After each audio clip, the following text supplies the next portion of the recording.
After 26 years, Star Trek has finally settled a DS9 debate. In the pantheon of Star Trek shows, Deep Space Nine DS9 has long stood apart. Darker, serialized, and morally complex, it departed from Gene Roddenberry's utopian vision in order to ask harder questions.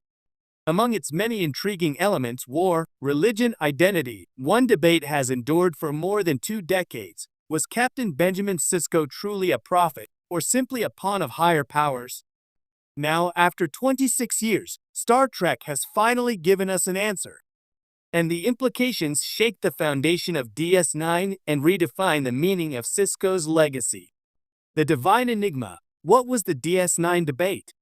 To understand what's just been settled, we must go back to the core of DS9's unique mythology. Unlike other Star Trek series, DS9 was deeply rooted in Bajoran religion.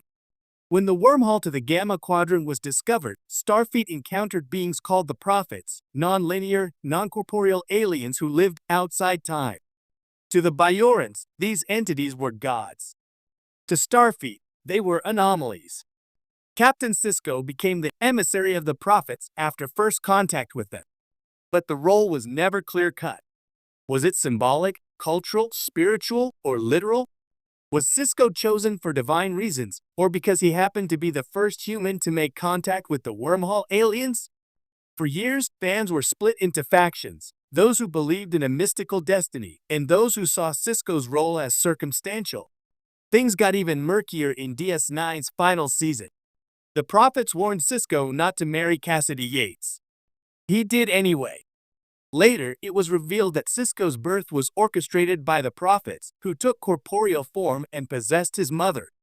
Then, after defeating Gul Dukat in the fire caves of Bajor, Sisko vanished into the Celestial Temple without dying. Was he ascending to godhood?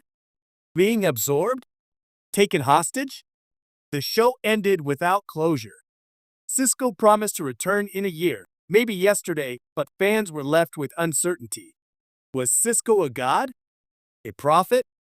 Or just a man caught in the middle? The long wait for closure. Over the years, Star Trek has dipped back into DS9 lore, but rarely addressed the Sisko question head-on.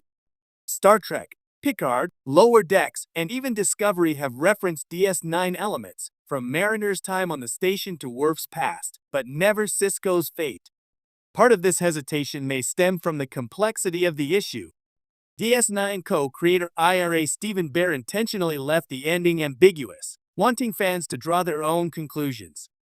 But for many viewers, especially those who saw themselves reflected in Sisko, Star Trek's first black captain, a devoted father, and a man of faith, the lack of resolution felt like a narrative injustice.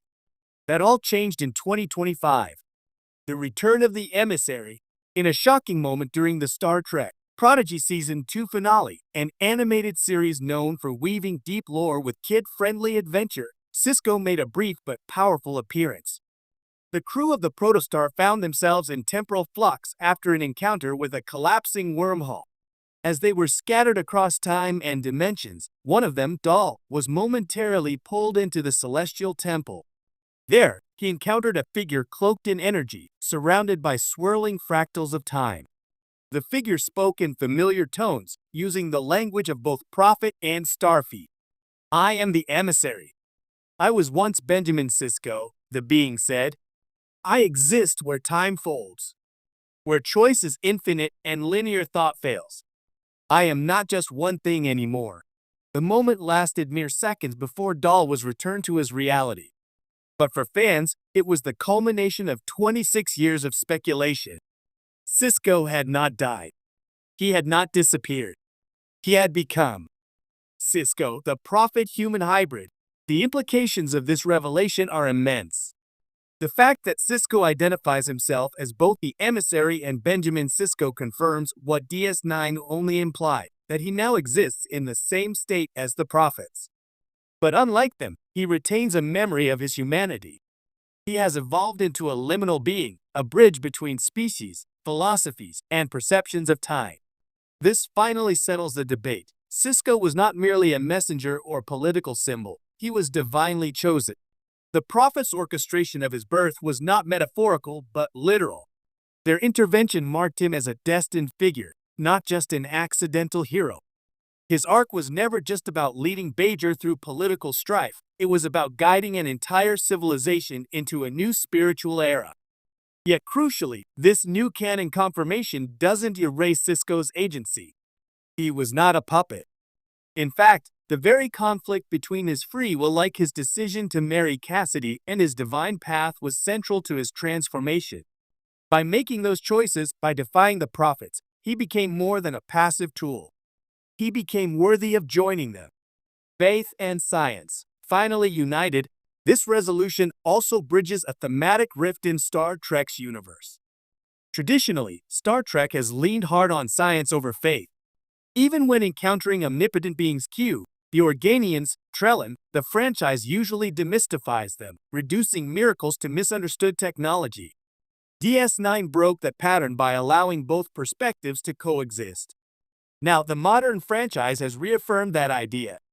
In a universe filled with warp drives and quantum entanglement, there is still room for belief, for spiritual evolution that isn't merely metaphorical. Sisko's transformation doesn't undermine science, it transcends it.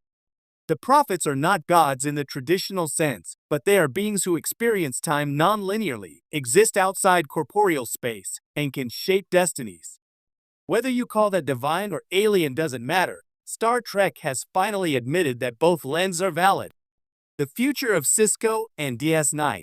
With this long-awaited confirmation, the door is now open for more DS9 continuation stories.